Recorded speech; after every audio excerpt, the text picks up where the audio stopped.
Puede abrir su Biblia en Juan 13. Hemos llegado a una sección única en todo el Nuevo Testamento.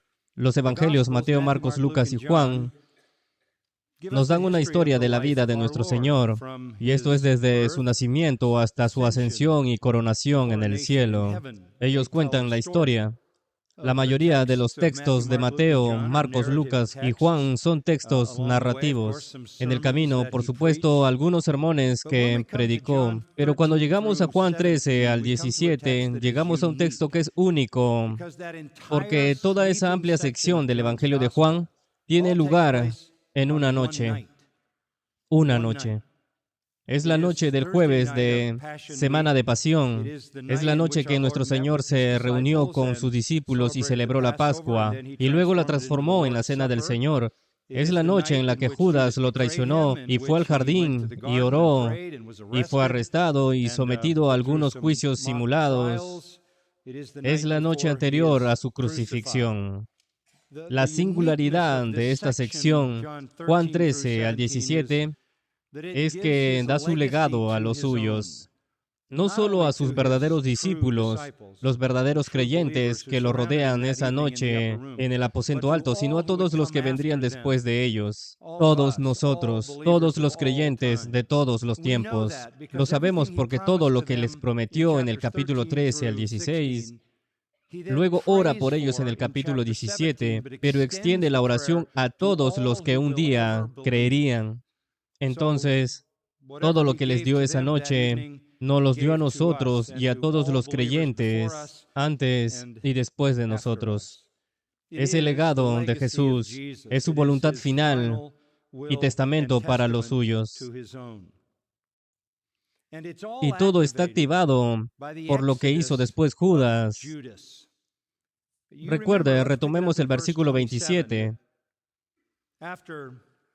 Después de que el Señor identificó a Judas como el traidor, Satanás entró en él. Satanás entró en Judas porque había llegado el momento de activar la traición que provocaría la crucifixión exactamente en el momento de la Pascua en el que se sacrifican los corderos de las Pascuas. Y fue entonces cuando el Señor, la verdadera Pascua, daría su vida. Entonces Satanás entró en Judas. Por lo tanto, versículo 27, Jesús le dijo, lo que vas a hacer, hazlo pronto. Y despachó al traidor que había preparado la traición y había negociado el precio de 30 piezas de plata. Todo lo que él buscaba era un momento y un lugar lejos de las multitudes para sacar a Jesús y que las autoridades pudieran arrestarlo. Tuvo que ir y realizar el acto final de la traición. Y eso es en realidad traer las fuerzas que querían arrestar a Jesús en el lugar donde estaba. Cuando nuestro Señor dice, lo que vas a hacer, hazlo pronto, pone en marcha todos los eventos que llevaron a su crucifixión al día siguiente. El versículo 30 dice que Judas, después de recibir el bocado, es decir, aquel pedacito de pan que mojó en el caldo, como se llamaba, salió inmediatamente y era de noche. Una vez que Judas se fue, solo quedaron los verdaderos discípulos. Y es entonces en el versículo 31 que nuestro Señor Jesucristo comienza a decir sus palabras a los suyos, exclusivamente a los suyos. Y quiero leer el versículo 31 al 38, porque eso es lo que vamos a empezar a ver. Aquí está la primera instrucción. Judas fue despedido a los suyos. Y como dije, es para ellos y para todos los que vienen detrás de ellos y creen. Entonces, cuando hubo salido, es decir, Judas, dijo Jesús, ahora es glorificado el Hijo del Hombre y Dios es glorificado en él. Si Dios es glorificado en él, Dios también le glorificará en sí mismo y enseguida le glorificará. Hijitos, aún estaré con vosotros un poco. Y dijo también esto, me buscaréis, pero como dije a los judíos, así os digo ahora a vosotros, a donde yo voy, vosotros no podéis ir. Un mandamiento nuevo os doy, que os améis unos a otros, como yo os he amado, que también os améis unos a otros. En esto conocerán todos que sois mis discípulos, si tuviereis amor los unos por los otros. Le dijo Simón Pedro, Señor, ¿a dónde vas? Jesús le respondió, a donde yo voy, no me puedes seguir ahora, mas me seguirás después. Le dijo Pedro, Señor, ¿por qué no te puedo seguir ahora? Mi vida pondré por ti. Jesús le respondió, ¿tu vida pondrás por mí? De cierto te digo, no cantará el gallo sin que me hayas negado 3 veces. Hay muchos símbolos populares y familiares que a los cristianos les gusta usar para mostrar su lealtad a Cristo. La omnipresente y muy popular cruz, que forma parte de la joyería cristiana, lo ha sido durante siglos, hasta las camisetas más modernas que pueden estar adornadas con todo tipo de afirmaciones de nuestra fe cristiana y declaraciones sobre Cristo, hasta llegar a esas omnipresentes pegatinas para los parachoques. Y todos entendemos que esto está bien, que está bien dar un testimonio abierto y audaz de nuestra fe en nuestro Señor Jesucristo. Los logos cristianos se pueden adjuntar a muchos tipos de objetos para identificar nuestra fe y pueden ser realmente útiles al atraernos, tal vez, a dar un testimonio cristiano. Pero al mismo tiempo, entendemos que todos los automóviles con una calcomanía en el parachoques no necesariamente están ocupados por cristianos. Entendemos que todo cuello que lleva una cruz no es necesariamente un cuello redimido. Lo entendemos. Y también entendemos que hay muchas personas que pueden usar camisetas que dicen muchas cosas, pero que pueden no ser la representación más verdadera y pura de lo que realmente son las personas que las usan. Entendemos que hay que ir más allá de la superficie de cualquiera de ese tipo de cosas, aunque está bien. Si queremos saber si alguien es genuinamente cristiano, un verdadero creyente, inmediatamente tienes que ir al interior y empezar a hablar de algo más que de símbolos materiales externos.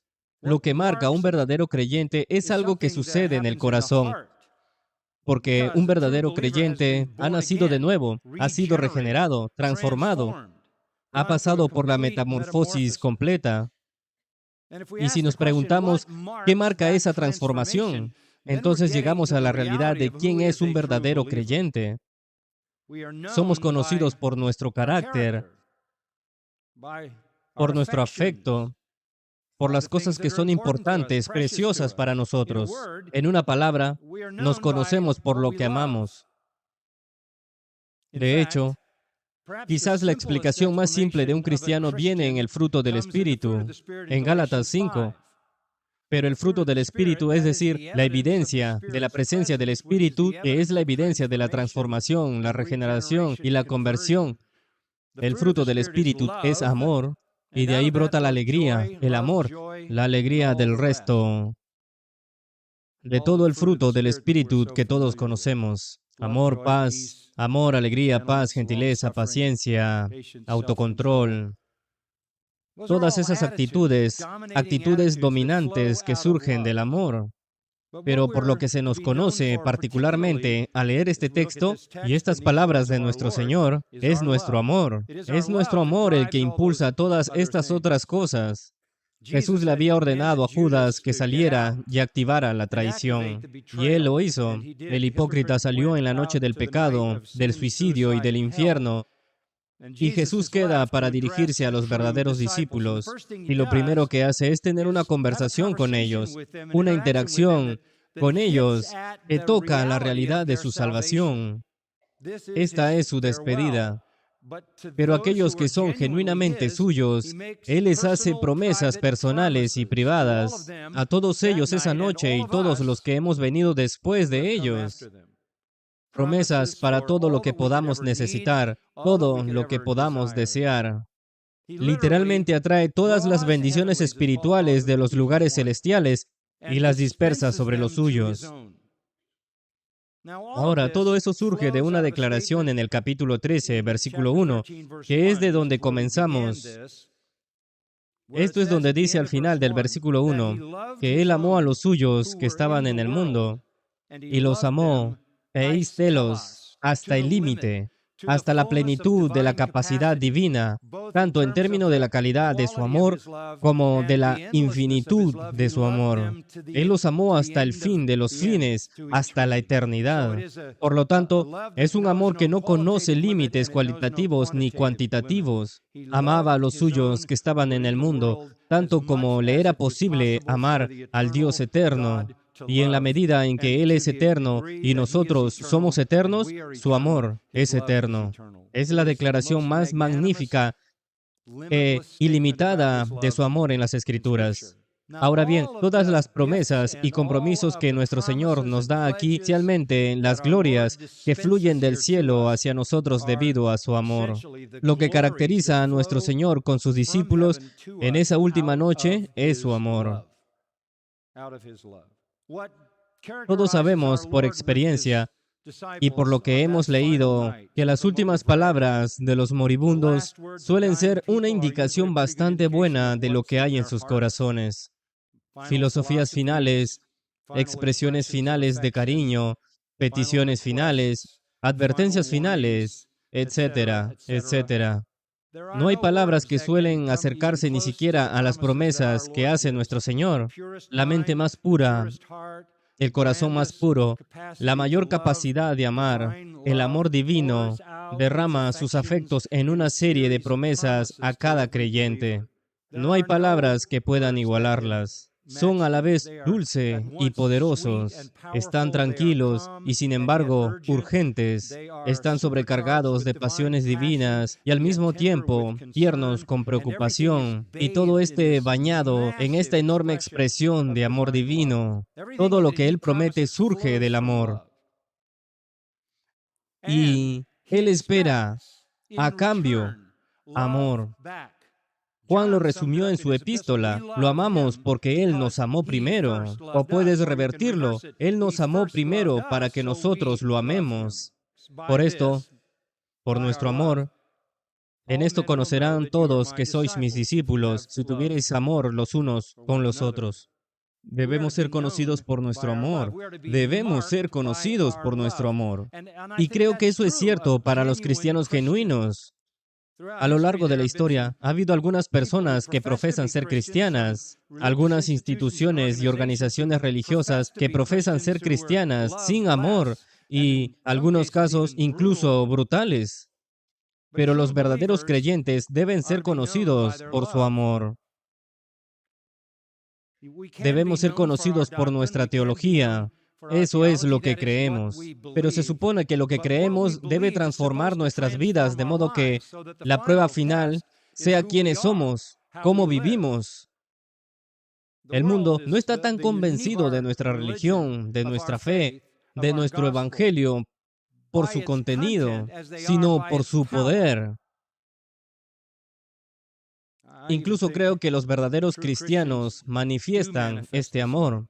Estuve haciendo una entrevista esta semana y señalé el punto. Me hicieron la pregunta: ¿por qué se trata a los cristianos de la manera que lo hace todo el mundo? ¿Por qué los cristianos son constantemente perseguidos? ¿Por qué se degrada y se desprecia constantemente el cristianismo? ¿Por qué hay un ataque tan total contra el cristianismo? Y dije, bueno, después de hacer una comparación simple, la gente no quiere decir nada contra el Islam porque tienen miedo. La gente dirá cualquier cosa contra el cristianismo porque no tienen miedo. Porque lo que reciben de nosotros es amor. Lo que obtienen de nosotros es el perdón. Amamos porque fuimos amados primero. Lo que marca el cristianismo es nuestro amor, y eso nos hace vulnerables a toda la minosidad y el odio porque no hay miedo a las represalias. En cierto sentido, es bueno que el mundo no tema represalias por parte de los cristianos.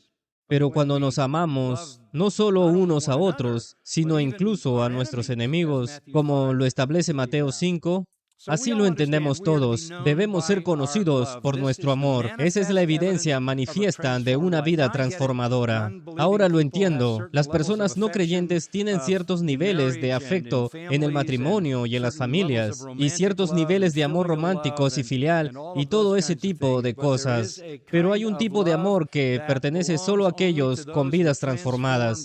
La Biblia incluso usa una palabra única para eso: ágape o agapeo, en la forma verbal espiritual, es un amor trascendente de la voluntad que es afectado en el alma por el poder de Dios y aparte del poder de Dios no existe.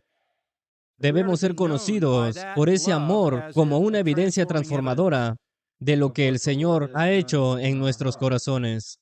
Pero quiero que mire el pasaje que leí, versículo 31 al 38, en cuanto a las direcciones que toma este amor. En realidad se necesitan tres direcciones que se exponen aquí de forma explícita o implícita. En primer lugar, nosotros que hemos sido tan amados, tan eternamente amados, hasta el máximo, hasta el fin, sin límites. Como dice el 13:1, nosotros que somos objetos de ese amor, por tanto, estamos marcados por el amor. Y ese amor va en tres direcciones. En primer lugar, estamos marcados por el amor a la gloria de nuestro Señor. Amor a nuestro Señor que busca su gloria. Amor a nuestro Señor que busca su gloria. En segundo lugar, estamos marcados por el amor, por el bienestar de nuestros hermanos. Estamos marcados por el amor mutuo. En tercer lugar, nos caracteriza la lealtad amorosa, la lealtad personal. De modo que el discípulo genuino, el verdadero creyente, tiene un deseo consumidor de demostrar su amor hacia su Señor, su amor hacia su hermano y su amor personalmente, siendo leal y fiel. Esto se desarrolla en estos pocos versículos y creo que esto es fundamental para nosotros. Sé que estas son cosas que usted sabe, pero ¿con qué frecuencia se hace estas cosas en las Escrituras? A lo largo de los años, nos hemos enfrentado continuamente a la realidad de que necesitas saber que eres un verdadero discípulo. Necesitas saber que eres un verdadero creyente. Está por todo el Nuevo Testamento. No pasamos muchas páginas hasta que volvemos a ese punto. Examinaos a vosotros mismos. ¿Cómo sé yo que soy un creyente genuino? ¿Cómo sé que estoy realmente convertido? Y nuevamente, tienes que superar lo externo. No se trata de las actividades que puedas realizar. Se trata del amor. ¿Y hacia dónde va tu amor? ¿Hacia dónde se dirige tu amor? ¿Dónde se enfoca tu amor? ¿Y cuán consistente y fiel es tu amor? Así que aquí hay tres marcas de este amor, o tres direcciones que toma este amor. Veamos el primero. Número 1, vamos a descubrir de inmediato de nuestro Señor que un verdadero discípulo tiene su amor en dirección a la gloria de su Señor. En otras palabras, ama al Señor. Esa es la realidad más profunda y básica de lo que significa ser cristiano. Lo amas porque Él te amó primero. Te amo de vuelta. Si alguno no ama al Señor Jesucristo, sea anatema, dijo Pablo. Entonces, si eres salvo, amas al Señor. El primer compromiso, entonces, de un cristiano es consumirse en la gloria del Señor. Eso es lo que persigue el amor. Eso es lo que desea el amor. Eso es lo que quiere el amor. Esto es de lo que se trata. Está, por supuesto, en la realidad fundamental de todas las realidades. Cualquier cosa que hagas, 1 Corintios 10:31, ya sea que comas o bebas o cualquier otra cosa que se haga, hazlo para el Señor. Hazlo todo para la gloria de Dios. A lo largo de las Escrituras se nos dice que glorifiquemos a Dios. Ese es un tema importante. Nuestro Señor incluso es llamado el Señor de la gloria, porque la gloria es muy consistente con quién es Él. No se puede hablar de la gloria sin hablar de Él. No se puede hablar de Él sin hacer referencia a su gloria. Él es el Señor de la gloria. Ahora, el Nuevo Testamento nos expone esto en muchos lugares. Primeramente, hacer algunas sugerencias porque es importante tener esto en mente. Pablo, escribiendo a los tesalonicenses en 2 de Tesalonicenses 1:11, esta es una oración por ellos, por lo cual asimismo oramos siempre por vosotros, para que vuestro Dios os tenga por dignos en su llamamiento y cumpla todo propósito de bondad y toda obra de fe con su poder, para que el nombre de nuestro Señor Jesucristo sea glorificado en vosotros. ¿Cuál es la preocupación principal del creyente? Que el Señor sea exaltado, levantado, glorificado, honrado, adorado. Por eso fuimos salvos. Esto es lo que la gracia de nuestro Dios y del Señor Jesucristo determinó producir. En Primera de Pedro, capítulo 4 y versículo 11, Pedro dice, si alguno habla conforme a la palabra de Dios, si alguno ministra, ministre conforme al poder de Dios, ministre conforme al poder que Dios da, para que en todo sea Dios glorificado por Jesucristo, a quien pertenece la gloria y el imperio por los siglos de los siglos. Amén. Pedro no ha terminado con su epístola, pero simplemente se vuelve elocuente en una doxología cuando piensa en glorificar a su Señor.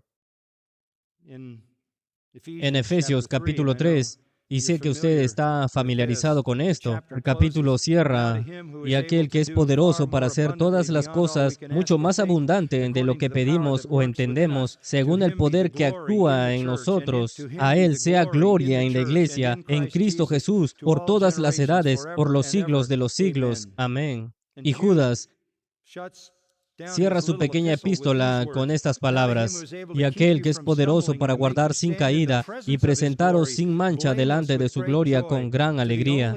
Al único y sabio Dios, nuestro Salvador, sea gloria y majestad, imperio y potencia, ahora y por todos los siglos. Amén. Estas doxologías, estos arrebatos de los escritores del Nuevo Testamento, están demostrando lo que hay en sus corazones. Se trata de la gloria del Señor. Están consumidos por la gloria del Señor. Este es el afecto impulsor de sus corazones transformados. Pablo dice en 1 Timoteo 1, por tanto, al Rey de los siglos, inmortal, invisible, al único y sabio Dios, sea honor y gloria por los siglos de los siglos. Amén. Mientras escriben sus epístolas y piensan en su salvación, en lo que parecen ser puntos aleatorios, estallan en estas doxologías. Es una especie de estilo de vida doxológico, pero también es más que una simple palabrería. Es más que el elogio de sus labios o el elogio de su pluma. Así clama su corazón, que su Señor sea glorificado. Es bastante simple. Si haces la pregunta, ¿cómo puedes saber si alguien es creyente? La primera respuesta es porque ese creyente está consumido por amar la gloria de su Señor. Todo su amor está dirigido al Redentor, al Salvador, al Señor y a todo lo que le trae gloria. Bueno, esto es nuevo para los discípulos. Tengo que confesarlo. Sí. Todos habían afirmado, tú eres el Hijo del Dios viviente. Sí, tú eres el justo y el santo, y creemos. Juan capítulo 6. Ellos habían afirmado eso. Pero, con toda honestidad, sus vidas no estaban enfocados directamente en la gloria de su Señor. 3 de ellos habían estado en el monte de la transfiguración y habían visto su gloria, literalmente, a través de su carne humana.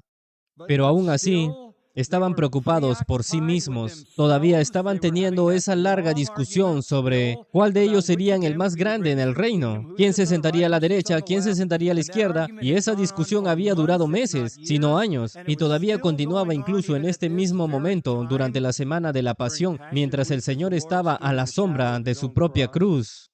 Entonces Cristo abre esta discusión ahora que Judas se había ido, enfocándose esencialmente en su propia gloria, como para alejarlos de la preocupación por sí mismos. Así que el versículo 31, entonces cuando hubo salido, dijo Jesús, ahora es glorificado el Hijo del Hombre y Dios es glorificado en él. Si Dios es glorificado en él, puesto que Dios es glorificado en él, también Dios le glorificará en sí mismo y al instante le glorificará. Magnífico lenguaje, increíble lenguaje.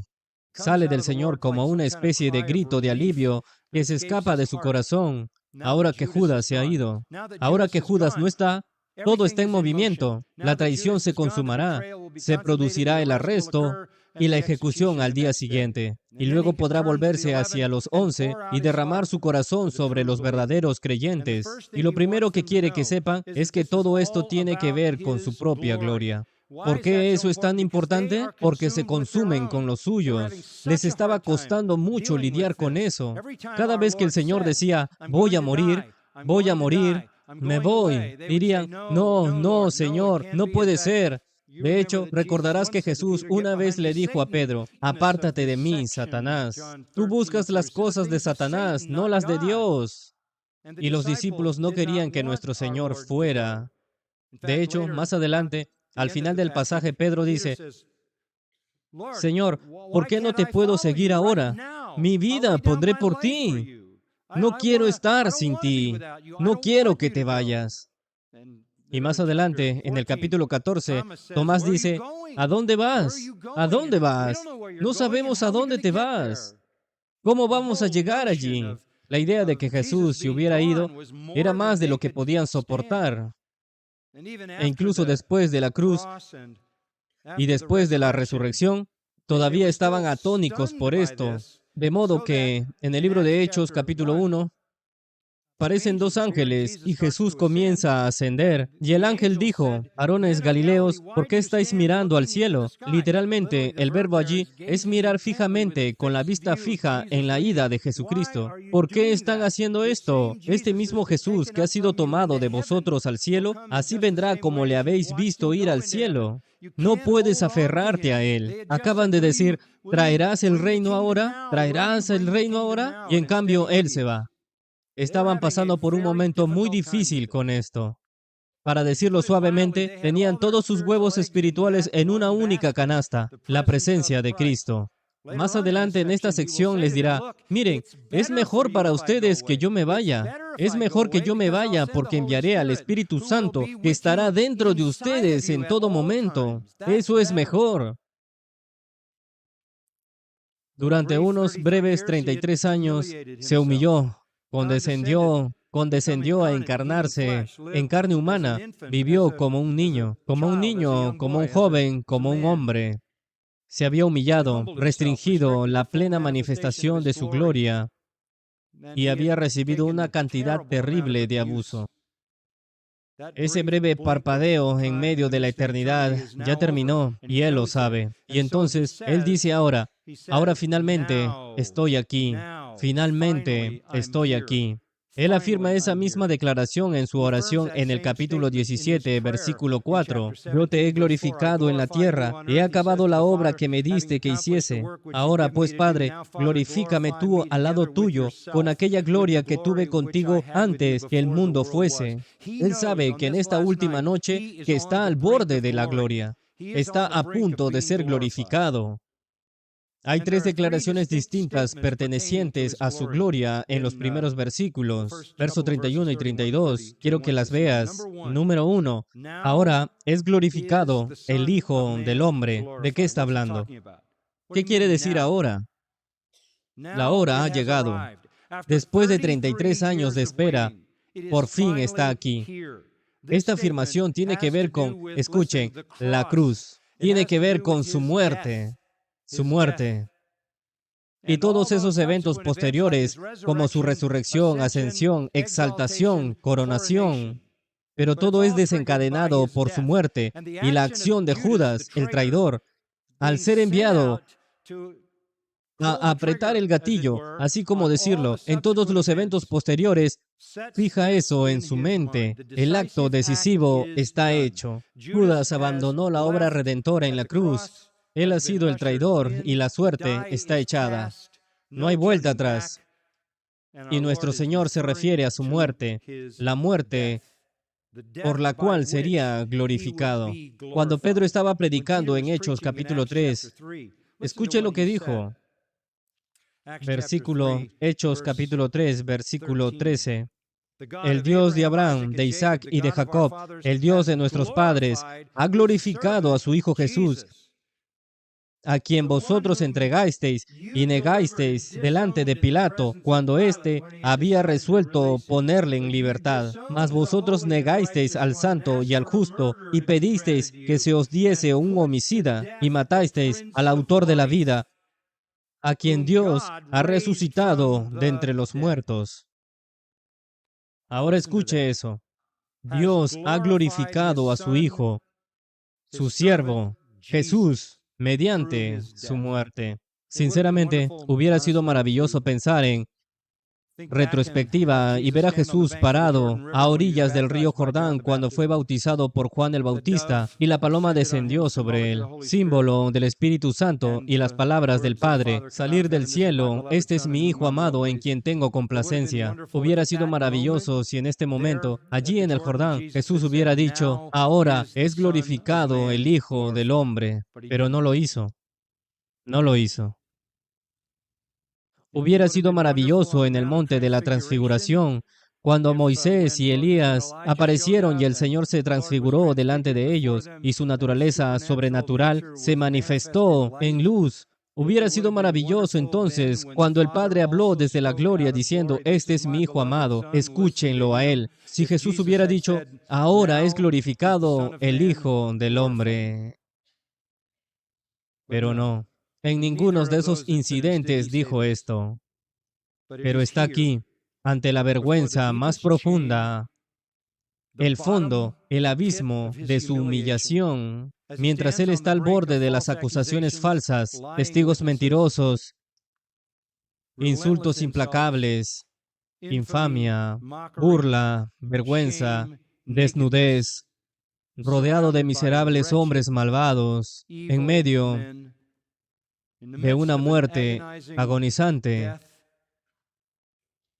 Ahora es glorificado el Hijo del Hombre. Su gloria vino en su muerte. Su gloria vino en su muerte. Él lo sabía. Y él, en cierto sentido, está diciendo a los discípulos, esto es para mi gloria. Esto es para mi gloria. ¿Cómo puede la muerte de Cristo en la cruz glorificar a Cristo? Es glorificado por varias razones en la cruz. Él es glorificado porque Dios lo ha elegido para ser el Cordero del sacrificio que quita los pecados del mundo. Él es el elegido de Dios. Él es el perfecto, el único, a quien Dios podría pedirle que hiciera ese trabajo. Él es el más justo, el más santo, el más irreprochable, el más impecable, el más puro, y eso es para su gloria. Él proporcionará en la cruz salvación a todos los que alguna vez hayan creído a lo largo de toda la historia humana. Básicamente, reivindicará todas las promesas de Dios, validará el pacto de Dios y proporcionará salvación a los pecadores que de otro modo estarían condenados. Y eso merece gloria. Él destruirá el poder del pecado, destruirá el poder de la muerte y eso merece gloria. Él destruirá al que tiene el poder de la muerte, el diablo, y finalmente lo arrojará a un lago de fuego por los siglos de los siglos, y eso merece gloria. Satisfará a Dios, proporcionando a Dios, pagando el precio que Dios ha considerado necesario. Él llevará en su cuerpo todos los pecados de todos los elegidos de Dios a lo largo de toda la historia humana, y se ofrecerá a sí mismo como olor fragante a Dios, más justo que cualquier sacrificio jamás ofrecido. Satisfará la justicia divina ofendida y la ley de Dios quebrantada. Él satisfará plenamente lo que Dios requiere. Él dirá, consumado es, y eso merece gloria. Así que no hay en todo el cielo y la tierra acto tan digno de alabanza, honor y gloria plena como este acto de Jesucristo. De hecho, ahora el Hijo del Hombre es glorificado. Y hay un segundo aspecto en el versículo 31. Dios es glorificado en Él. Al mismo tiempo que la cruz glorifica a Cristo, glorifica al Padre. Dios es glorificado cuando sus atributos están en exhibición. Regrese a Éxodo 30 y 34. Moisés dice, muéstrame tu gloria. Dios dice, dejaré pasar delante de ti mi misericordia, mi compasión, mi bondad, mi verdad y mi justicia. La gloria de Dios es simplemente las realidades consumadas en su naturaleza. Dios tiene gloria intrínseca. Son sus atributos los que son su propia gloria. Y es apropiado que les demos honor, alabanza y adoración por todos sus atributos de amor, gracia, misericordia, bondad, paciencia, omnisciencia, omnipresencia, inmutabilidad, eternidad, aceidad y todos los atributos de Dios por los cuales le damos gloria. Pero no hay ningún lugar en toda la historia donde las glorias de Dios, los atributos de Dios, se unen de manera más clara y audaz que en la cruz. Se muestran. En la cruz ves manifestado el poder de Dios. Y acabamos de recitar algunas de sus realidades.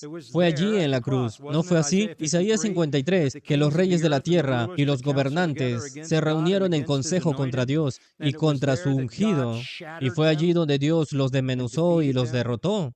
Fue allí donde todo el terrible odio, enemistad y depravación de los miserables corazones humanos hizo lo peor que el corazón humano es capaz de hacer, y Dios anuló lo peor que pudieron hacer y logró lo mejor que jamás se pudo hacer con ello.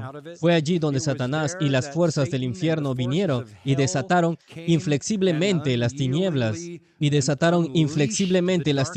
contra él en un estallido de odio diabólico, y Jesús se encargó de todo. Dominó a los poderes fácticos.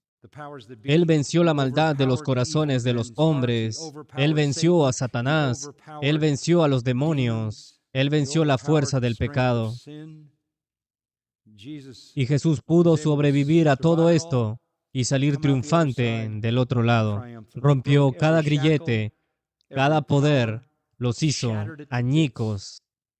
El poder de Dios se manifiesta en la cruz. El hombre pierde, las naciones pierden, los demonios pierden, Satanás pierde, Cristo gana, triunfante. Y eso le da gloria a Dios. Dios triunfa en la cruz al desatar su poder. En segundo lugar, su justicia se demuestra en la cruz. Es Dios quien dijo que el alma que pecare, ese morirá. Es Dios quien dice que la paga del pecado es muerte, y muerte habrá, muerte debe haber. Y la justicia prevalece en la cruz. Dios es tan justo, que incluso quitará la vida de su propio Hijo amado. Si los pecados del mundo van a recaer sobre su Hijo, entonces su Hijo debe recibir la muerte. Nunca verás una mayor ilustración de la justicia de Dios. Puedes mirar el pasado, puedes ver la mayoría de los milagros en el Antiguo Testamento que mataron personas. Si buscas milagros en el Antiguo Testamento, la mayoría de los eventos milagrosos en el Antiguo Testamento mataron a personas, ahogaron ejércitos enteros, ahogaron al mundo entero, quemaron a personas, se abrieron agujeros en la tierra y se los tragaron. La gente fue literalmente asesinada por seres angelicales. La mayoría de los milagros del Antiguo Testamento fueron milagros del juicio divino. Eran justos. Dios es justo. En el libro de Génesis dice que Dios miró y vio que en la tierra eran solamente de puro mal, que eso era lo único que había en el mundo. Y como Dios justo, determinó ahogar a toda la raza humana, con excepción de 8 personas que se habían establecido como verdaderos creyentes en Él, y por lo tanto, a quienes les había imputado justicia. La justicia estaba a la vista.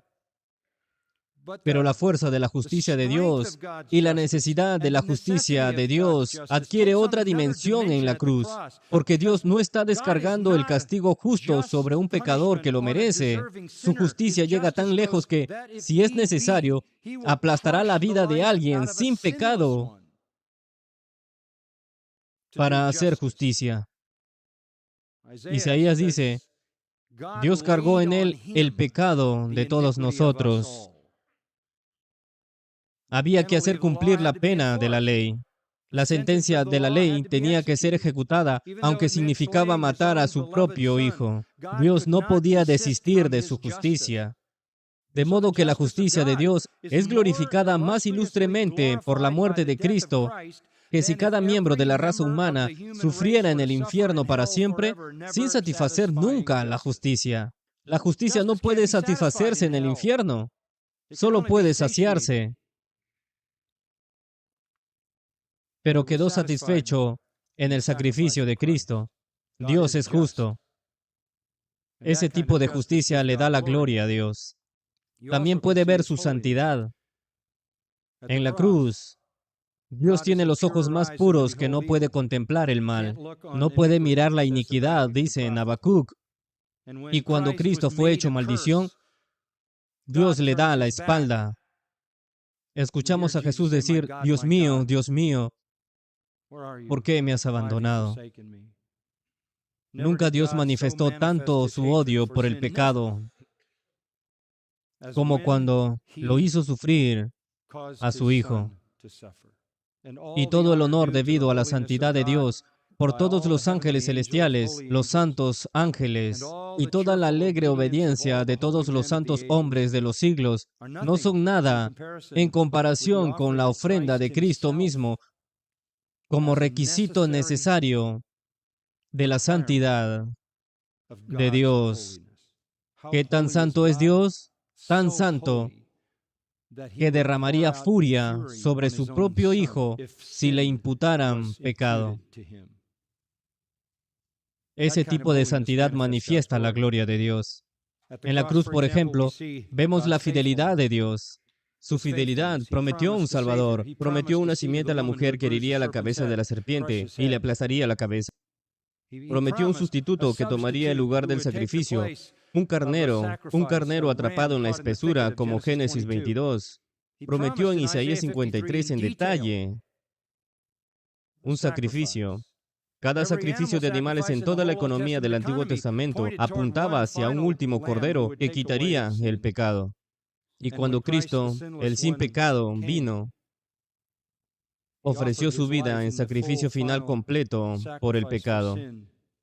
Dios mostró a todos los seres celestiales, a todos los seres terrenales y a todos los ocupantes del infierno que preferiría que se derramara la sangre de su Hijo antes que una jota o una tilde de su promesa no se cumpliera. Él es un Dios fiel, y ver su fidelidad es ver su gloria. Pero realmente hay que añadir, su amor se ve en la cruz, ¿no es así? Porque Él hizo todo eso por nosotros. Tanto amó Dios al mundo que dio a su Hijo unigénito. Esto es amor. No es que nosotros amáramos a Dios,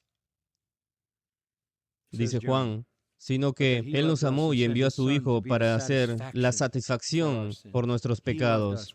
Él nos amaba.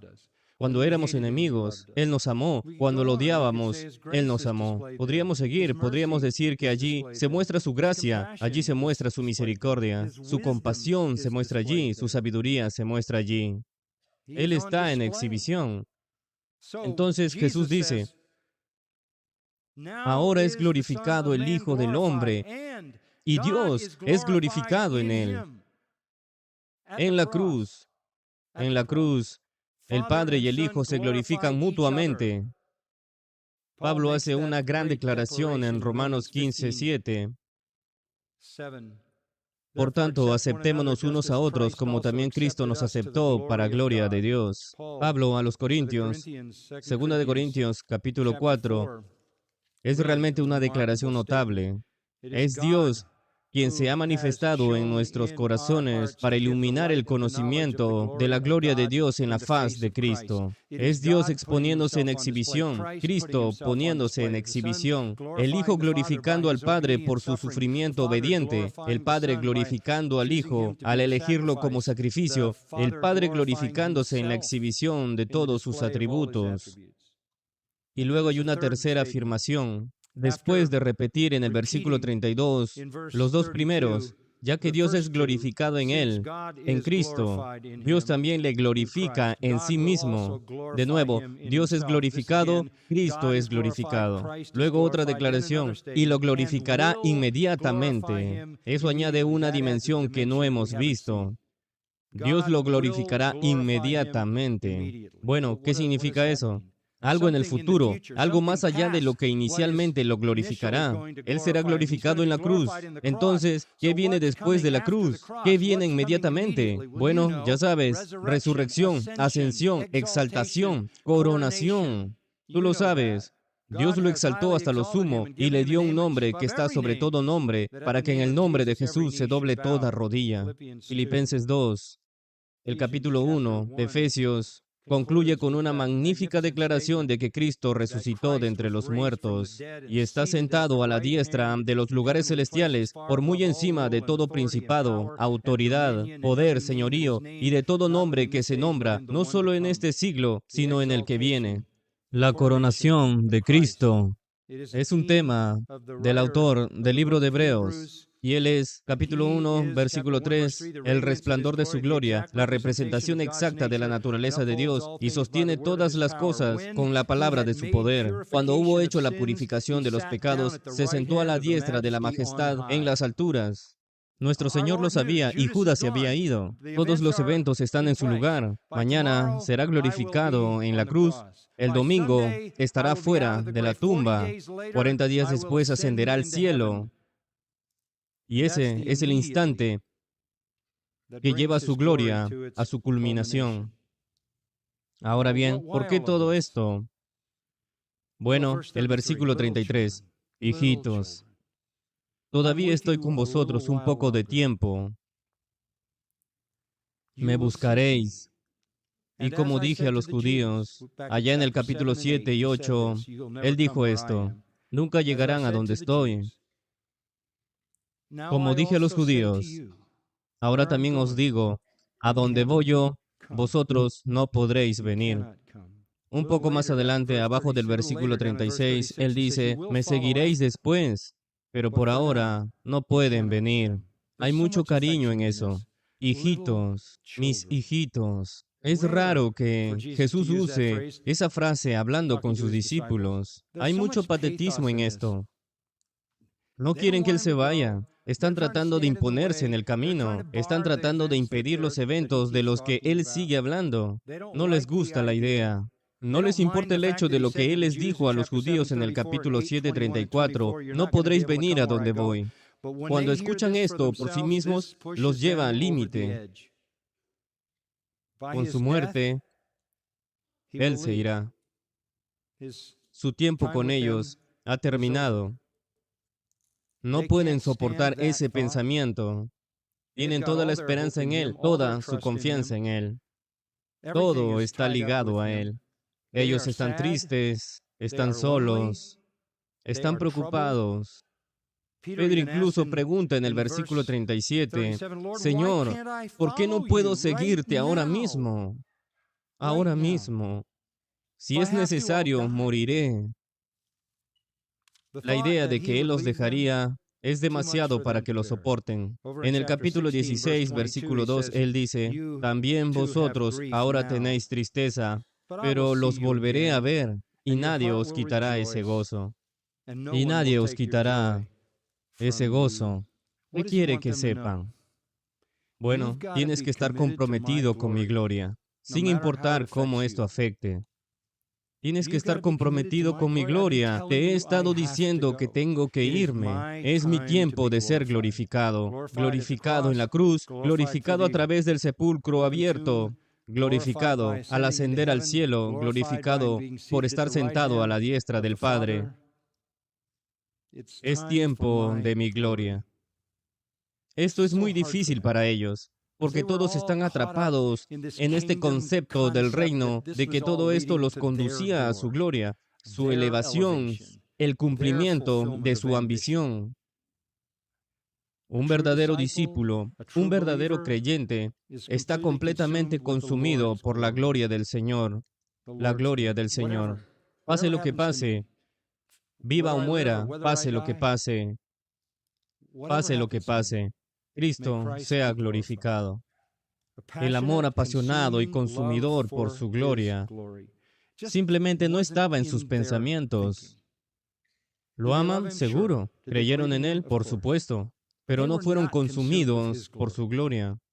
Henry Martyn navegó hacia la India para ser misionero en 1805 y escribió esto en su diario, déjame arder por Dios, déjame arder por Dios. Encontró el camino a un templo hindú y mientras observaba a la gente postrarse ante los dioses hindúes, escribió en su diario, esto provocó en mí más horror del que puedo expresar. Luego escribió, no puedo soportar la existencia si Jesús no es glorificado. Es un infierno para mí. Y alguien dijo, ¿por qué te sientes así? Y dijo esto, si alguien te arrancara los ojos, no te preguntarían por qué sientes dolor.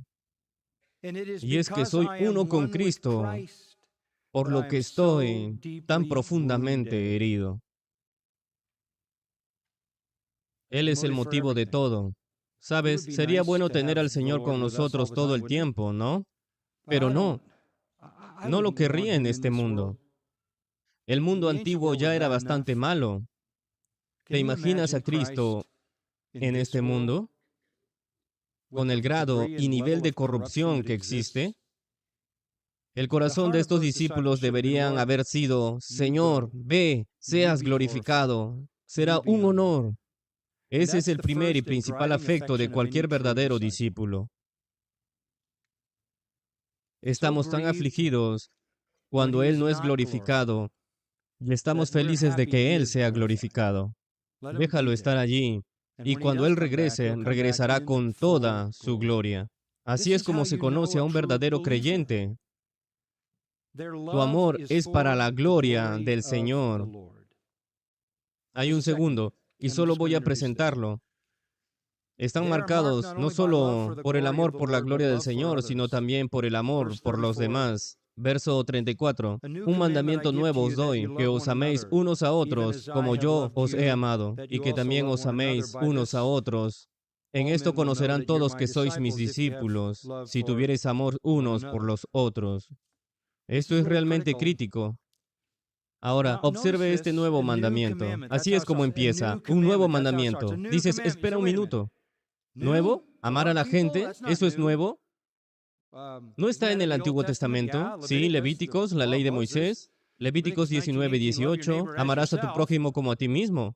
Y muchas cosas sobre el amor en el Antiguo Testamento. El amor de Dios, el amor por las personas, el amor por los extraños, el amor por la familia. Sí, esto no es nuevo. Deuteronomio 6. Ama al Señor con tu corazón y a tu Dios con todo tu corazón, alma, mente y fuerzas. Y luego ama a tu prójimo como a ti mismo. Entonces, ¿por qué es nuevo? Bueno, déjame decirte por qué es nuevo. Es nuevo, en primer lugar, porque aún no lo han descubierto.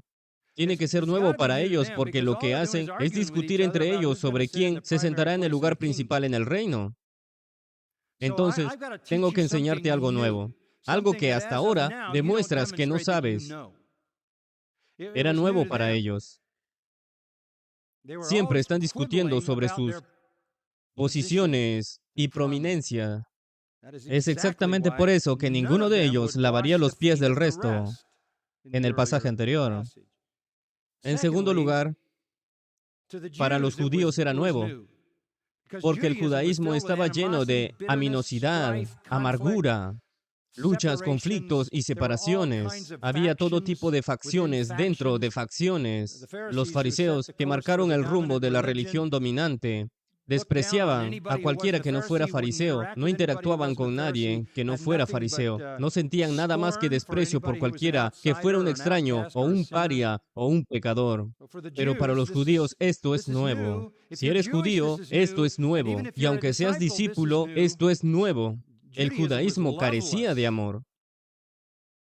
Amaban solo a aquellos a quienes elegían amar porque los veía como iguales.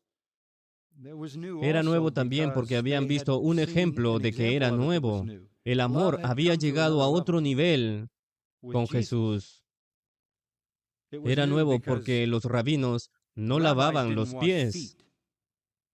El Hijo de Dios lavando los pies llevó el amor a otro nivel. Y ahora, Él está a punto de ofrecer su vida como sacrificio por el pecado. Y eso es el amor en la cima. Nadie tiene mayor amor que este, que un hombre ponga su vida por sus amigos. Así que era nuevo para ellos en sus actitudes argumentativas y deseos de autopromoción. Era nuevo para la cultura judía porque no tenía lugar para el amor. Y era nuevo en el nivel que había sido establecido y que sería establecido por Cristo. Y también era nuevo porque ahora, por primera vez, tenían una nueva capacidad de amar. Porque el amor de Dios está derramado en sus corazones, Romanos 5:5, ¿verdad? Ahora tienes una nueva capacidad de amar. Ahora puedes amar de una manera que solo tú puedes amar y solo los creyentes pueden amar. Caminen en amor, Efesios 5:2. Sed imitadores de Dios, sus amados hijos, caminad en amor, así como también Cristo os amó y se entregó por nosotros. Un amor sacrificial, desinteresado, que se entregó a sí mismo. Así es como se ama, así se camina en el amor. Primera de Juan 3:11. Este es el mensaje que escucharon desde el principio, que debemos amarnos unos a otros. Eso es lo que nos marca. Y por este amor todos los hombres sabrán que sois mis discípulos. Y lo repito, nos conocemos por el amor. El alcance de este amor, ¿hasta dónde llega? Amaos unos a otros. El ejemplo de este amor es Cristo, como yo te he amado, con sacrificio y humildad. ¿Cuál es el efecto de este amor? Todos los hombres sabrán que sois mis discípulos si os amáis unos a otros.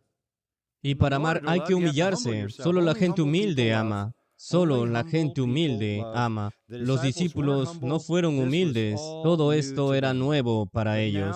Pero ahora, en Cristo, hay una nueva capacidad completamente nueva de amar así. En Primera de Tesalonicenses 3, y que nuestro Dios y Padre mismo y Jesucristo nuestro Señor enderezcan nuestro camino hacia vosotros y el Señor os haga crecer y abundar en amor unos para con otros y para con todos, como también nosotros lo hacemos para con vosotros. La oración de Pablo es que vuestro amor aumente, vuestro amor abunde. Siguiente capítulo, capítulo 4, versículo 9. En cuanto al amor de los hermanos, no tenéis necesidad de que nadie os corrija. A vosotros mismos Dios enseña a amaros unos a otros. Lo estáis practicando, pero os instamos, deben sobresalir aún más. Segunda de Tesalonicenses 1:3. Debemos siempre dar gracias a Dios por vosotros, hermanos, como es digno, por cuanto vuestra fe va creciendo y el amor de todos y cada uno de vosotros abunda para con los demás. Pedro dice en Primera de Pedro 4:8, con un amor extendido. Utiliza ektenés, que significa estirar un músculo tanto como sea posible. Entonces, necesitas cambiar tu enfoque. Si sois mis verdaderos discípulos, y lo sois, debéis amarme lo suficiente como para preocuparse por mi gloria sobre todas las cosas. Y necesitan amarse unos a otros. Y ese amor necesita crecer, florecer y aumentar. Existe una conexión de amor para cada verdadero creyente con Cristo y todos los demás creyentes.